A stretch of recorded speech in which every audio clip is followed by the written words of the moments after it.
Le désir de la plupart des femmes est d'avoir un enfant. Cependant, la grossesse ne se passe pas souvent sans difficulté. Dans le but de prodiguer des conseils aux femmes désireuses d'avoir un enfant, nous avons invité pour vous, encore une fois, Madame Edon Edith, qui est une sage-femme. Bienvenue, Madame Edon. Merci. Bienvenue à vous, chers amis téléspectateurs de Capital Santé.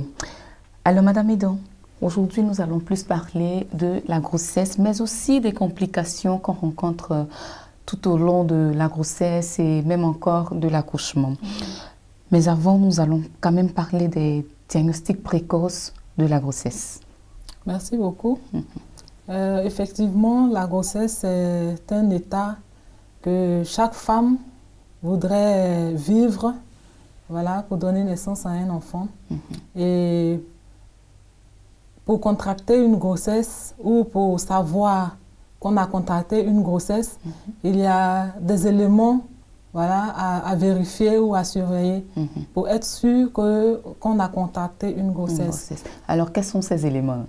Bien, ces éléments, du premier avis, nous avons l'arrêt des menstrues.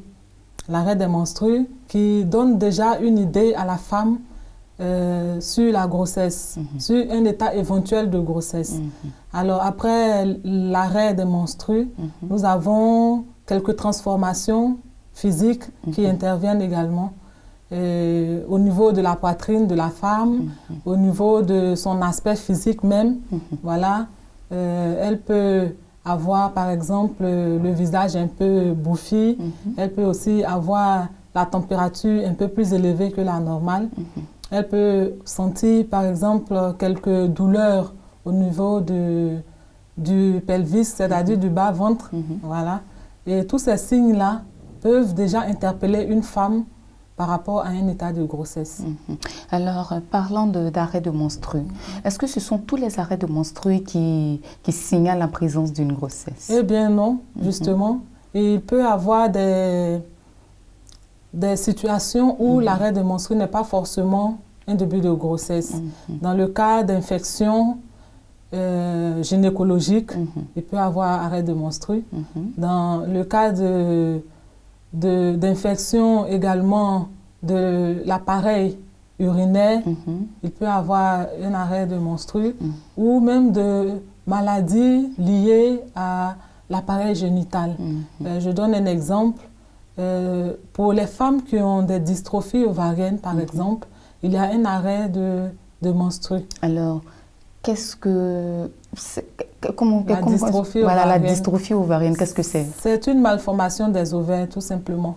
Lorsque les ovaires prennent un peu plus de volume que la normale, voilà, cela se traduit par l'arrêt des menstrues. Ok. Alors, parlez-nous un peu de l'hygiène de la grossesse. Alors, après ces différents éléments que je viens de citer, la femme va également se rendre à un centre de santé ou à une pharmacie, acheter un test de grossesse pour attester effectivement l'état de grossesse ou non. Alors, ce test se fait avec les urines. Voilà, elle va prélever ses urines et mettre sur la bandelette pour voir si effectivement ces signes qu'elle a retenus conduisent à un état de grossesse. Alors, lorsque ce test est positif, alors on peut donner le diagnostic de la grossesse. Ensuite, lorsqu'elle sait maintenant qu'elle est enceinte, il faut maintenant prendre des dispositions adéquates pour pouvoir entretenir cette grossesse, mais aussi pour pouvoir entretenir son état de santé. Parce qu'une femme enceinte n'a pas la même santé ou les mêmes possibilités de santé qu'une femme qui ne l'est pas.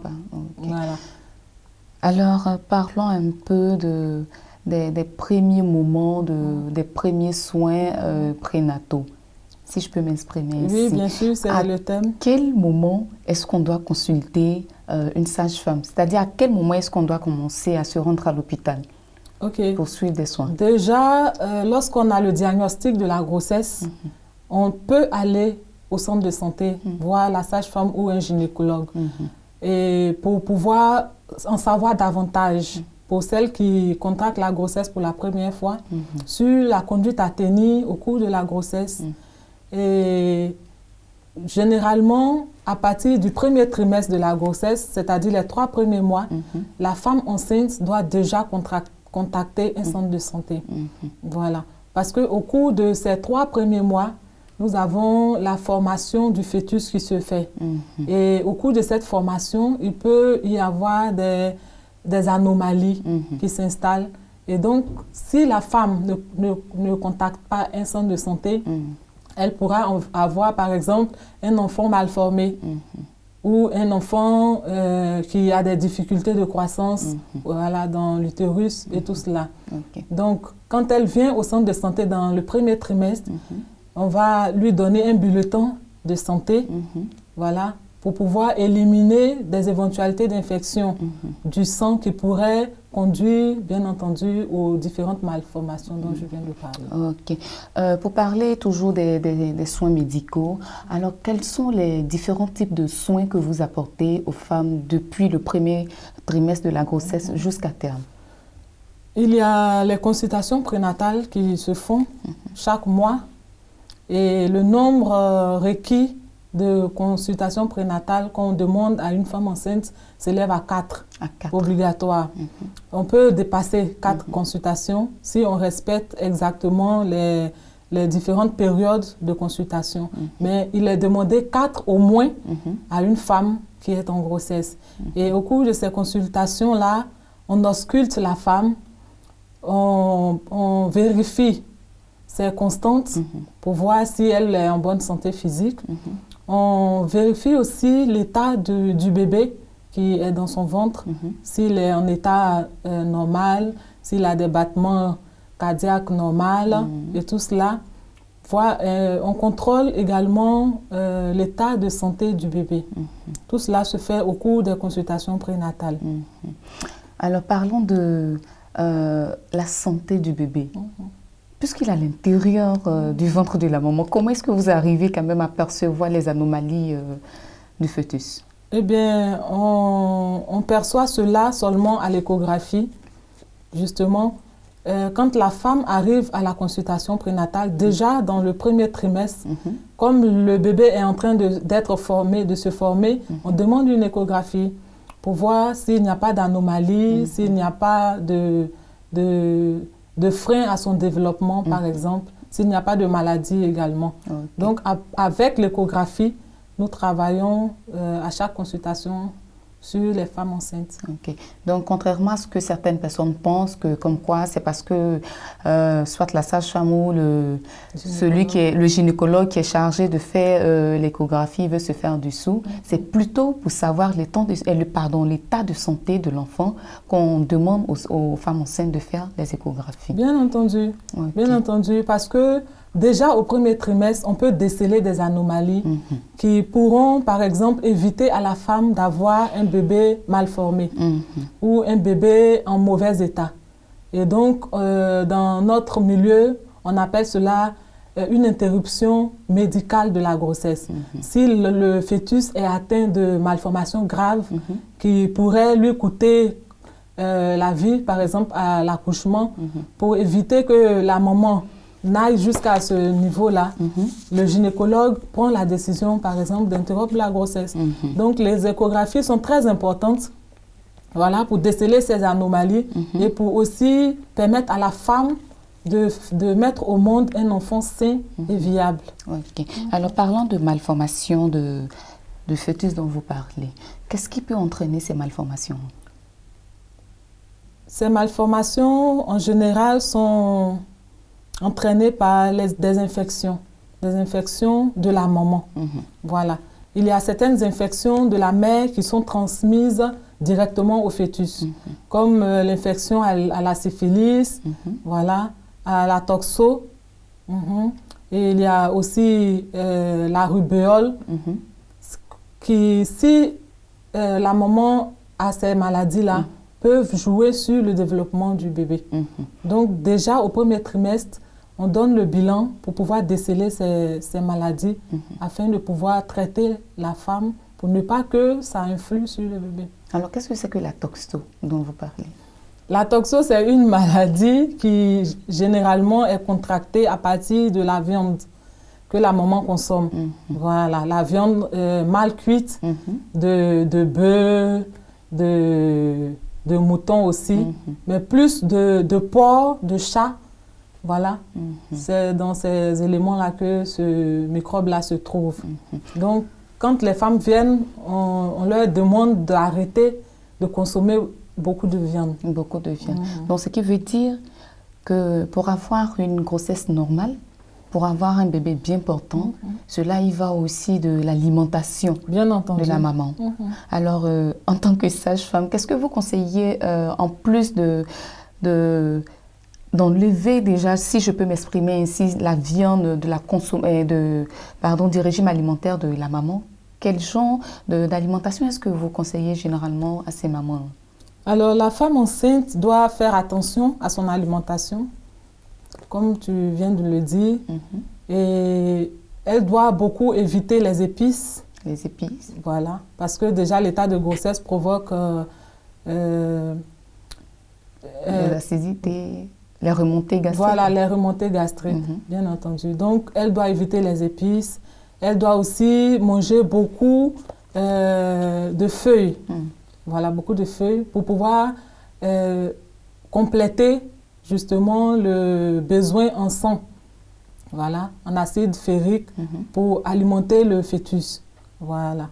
Donc, un régime basé sur les feuilles, sur les fruits. Voilà. Elle doit éliminer les huiles, la graisse et tout cela. Parlons de graisse.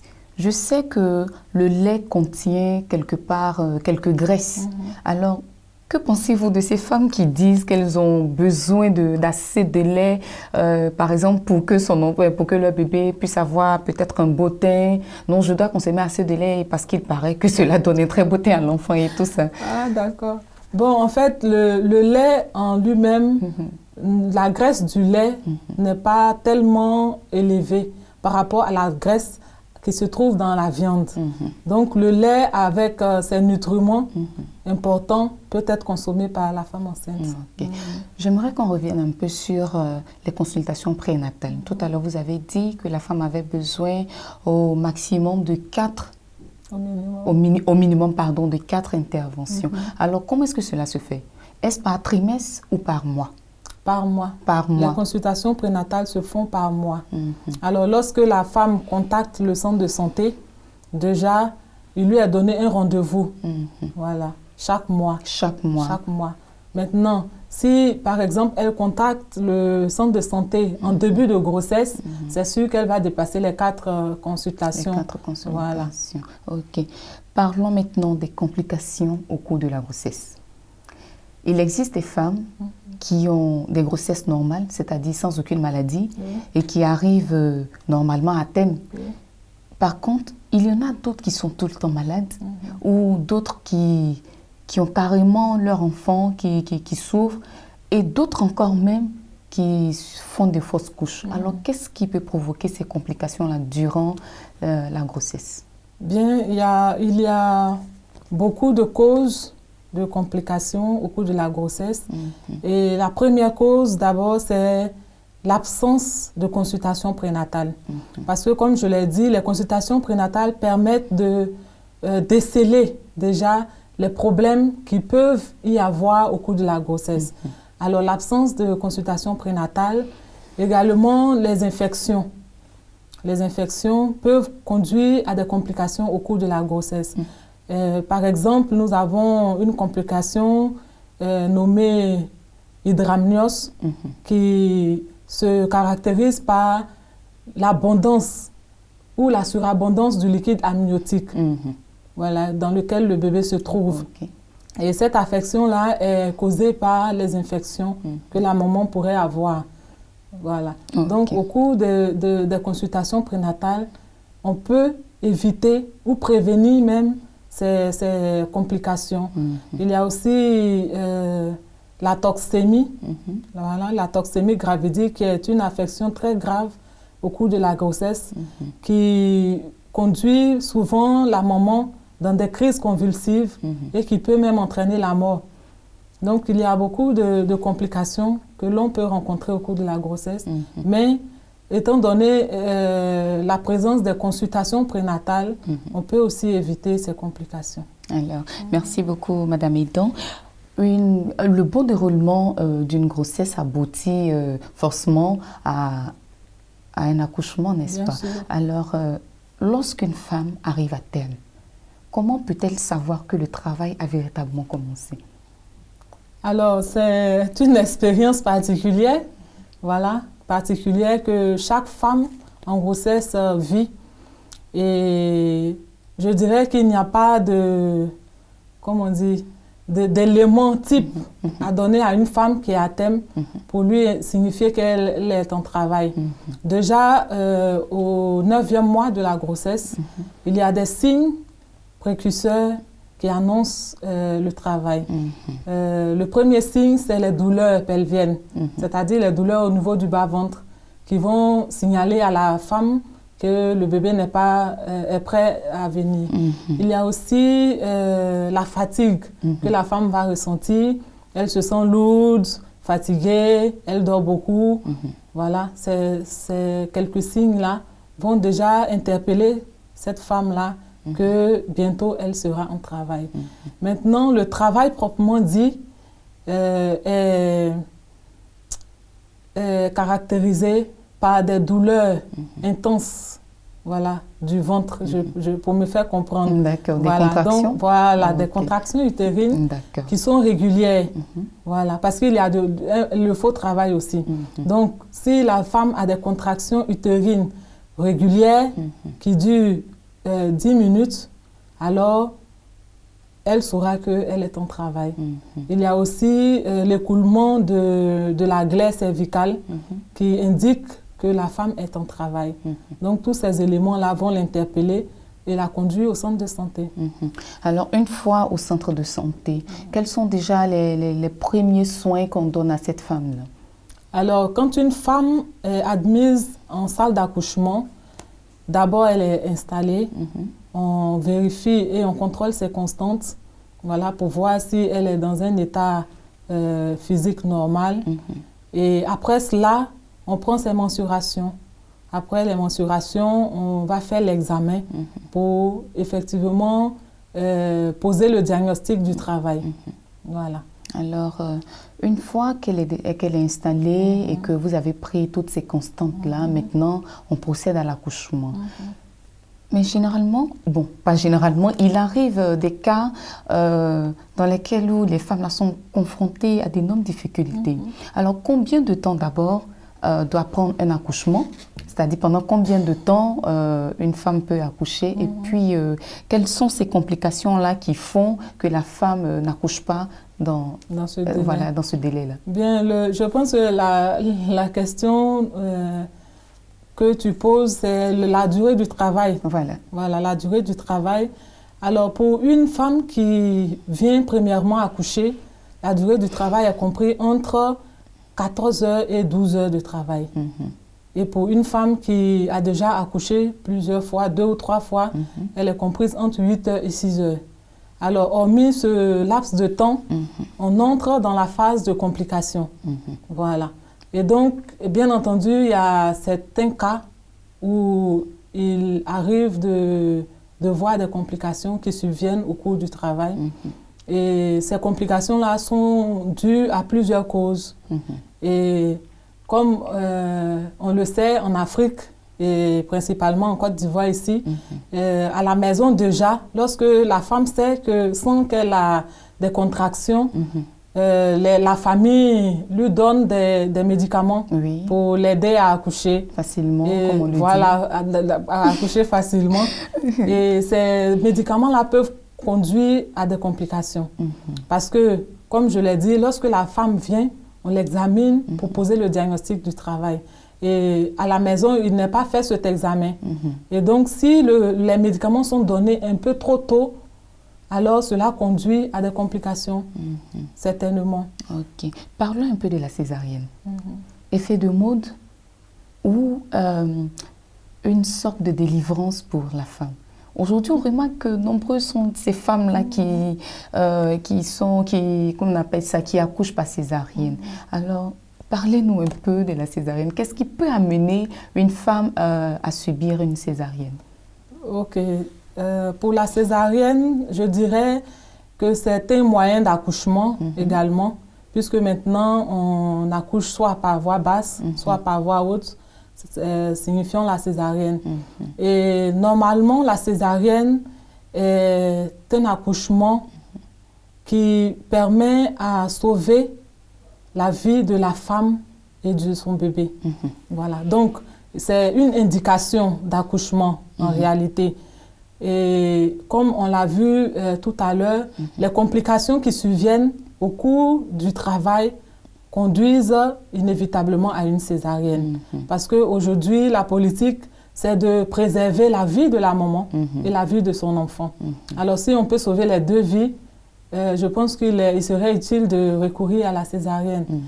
Alors, pour cette question d'effet de mode ou pas, je dirais que en réalité, le domaine médical voudrait bien apporter un soulagement voilà, à la femme en travail. Et donc, pour la première raison de la césarienne, c'est cela. C'est cela. Maintenant, comme nous savons, l'évolution étant, souvent, des femmes peuvent opter pour la césarienne. Sinon, normalement, il y a des indications. Voilà, des indications voilà, nous à la en parlerons césarienne. tout à l'heure. Mais avant, nous allons suivre cet élément parce que nous avons promené nos micros pour entendre un peu ce que la population sait des complications qu'on rencontre en salle d'accouchement. C'est ce que je sais en tout cas concernant les complications de grossesse, les cas de diabète caché. Voilà. Ça dépend aussi de la manière qu'elle se traite. Souvent, elle n'arrive pas même à pousser. Et tout ça là, c'est des complications. Quand elle est à l'hôpital, quand elle suit pas les traitements de l'hôpital, elle reste à la maison jusqu'à l'accouchement. Donc quand l'accouchement arrive là, ça envoie toutes sortes de problèmes. Souvent l'enfant même grossit. Or, quand l'enfant grossit, il prend un certain poids. Lors de l'accouchement, pour qu'il vienne, vraiment il y a trop de difficultés. Il peut prendre jusqu'à 3,5 kg. Oh, c'est dangereux. Donc ils sont obligés de faire une césarienne. Alors, comme vous venez de le voir, vous avez entendu ce qui a été dit et nous poursuivons pour dire que, pour parler toujours de la césarienne. Donc, si je vous suis, la césarienne n'est pas plutôt une complication de l'accouchement, mais plutôt un autre moyen d'accouchement. Oui. Okay. Oui, effectivement, c'est une option d'accouchement et aussi une solution à la complication de l'accouchement par voie basse. Et comme je l'ai dit tout à l'heure, il y a beaucoup de complications en salle d'accouchement qui conduisent inévitablement à la césarienne. Par exemple, nous avons l'hématome rétroplacentaire qui est la situation de la femme en travail dont le placenta se décolle avant même que le bébé ne sorte voilà, de l'utérus. Et cette complication-là entraîne la mort du fœtus. Alors, quand nous sommes en face d'une telle situation, je pense que la césarienne est la meilleure solution pour pouvoir sauver la maman et aussi le bébé si possible. Il y a aussi le placenta prévia, qui est la situation du placenta qui se met au devant de la présentation, c'est-à-dire de l'ouverture de l'utérus. Donc, empêche le bébé de sortir. Et là, on ne peut pas recourir à un accouchement par voie basse. Donc, inévitablement, on va recourir à la césarienne. Donc, il y a un peu de situations voilà, semblables qui font qu'en salle d'accouchement, on peut de la salle d'accouchement, on peut passer à la salle d'opération. Ok. Alors, qu'en est-il, puisqu'on on a parlé du placenta et d'autres choses encore, qu'en est-il du col de l'utérus? Parce que je rencontre aussi des femmes qui disent que, bon, pendant l'accouchement, j'ai eu des problèmes, on m'a dit que le col était comme ceci, le col était comme cela. Est-ce que cela aussi ne pourrait pas provoquer, ne pourrait pas nécessiter, pardon, une césarienne aussi? Si, parce que déjà, les éléments pour diagnostiquer un travail, dans ces éléments-là, il y a comment on dit, la dilatation? Oui, la dilatation du col, voilà. Et l'aspect du col. Quand l'aspect du col ne va pas avec les contractions, alors il y a problème. Parce que c'est le col qui va se dilater pour laisser passer le fœtus. Donc, si le col a un problème, c'est sûr qu'on va recourir à la césarienne. Alors, nous sommes pratiquement au terme de cette émission.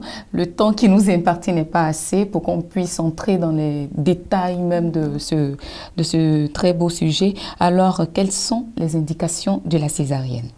Alors, il y a plusieurs indications, comme je disais, concernant les complications rencontrées en salle d'accouchement. Et également, il y a la notion du VIH à prendre en compte, qui est une autre indication. Parce que, comme nous le savons, le VIH, la transmission du VIH de la mère à l'enfant peut se faire au cours de la grossesse, au cours de l'accouchement également, et au cours de l'allaitement. Donc, pour prévenir cette contamination-là au bébé, c'est également une autre indication ajoutée aux complications trouvées en salle d'accouchement. Alors, qu'en est-il de cette femme enceinte-là qui souffre d'insuffisance rénale? Est-ce que cela pourrait amener à extraire l'enfant, soit avant que la grossesse ne soit à terme ou carrément à terme? Bon, cette décision revient au gynécologue. Elle est prise par rapport à l'état même de la maman qui porte la grossesse. Voilà. Alors, le gynécologue va examiner, voilà, voir l'état de la maman, si elle peut supporter la grossesse jusqu'à terme ou si on doit interrompre la grossesse parce que c'est un état quand même critique. Voilà, critique. Et généralement, il n'est pas conseillé à une femme qui souffre d'insuffisance rénale de contracter une grossesse. Voilà. Okay. Donc déjà, à ce niveau-là, il y a complications au niveau de la grossesse avant d'arriver en salle d'accouchement. Alors pour terminer, quel est le personnel médical habilité à pratiquer les césariennes? Le personnel médical habilité, c'est les gynécologues. Voilà. Les gynécologues, ce ne sont pas les sages-femmes? Non, pas du tout. Ok. Pas du tout. Les sages-femmes, elles font l'accouchement par voie basse. Et les gynécologues font la césarienne. Voilà, assistées par les sages-femmes. Ok. Merci beaucoup à vous, Madame Edon, pour toutes ces précisions en ce qui concerne la grossesse. Nous sommes au terme de notre émission. Alors, quel conseil est-ce que vous pouvez donner à toutes ces femmes enceintes ou ces mères désireuses, désireuses d'avoir des enfants? Eh bien, je dirais à celles qui désirent contracter grossesse, d'être courageuse, voilà, d'espérer toujours et de se remettre à Dieu parce que c'est Dieu qui fait ce miracle en chacune de nous. Et à celles qui sont déjà enceintes, de ne pas négliger les consultations prénatales parce qu'à travers ces consultations-là, on peut éviter beaucoup de complications pendant la grossesse, au cours de l'accouchement et après même l'accouchement. Et je dirais aussi que chacune d'elles puisse suivre les conseils qu'on leur donne pendant les consultations et que tout ira bien. Okay. Merci encore une fois à vous. Chers téléspectateurs, c'est la fin de cette émission. J'espère que vous avez pris bonne note. Je vous dis au revoir et à très bientôt.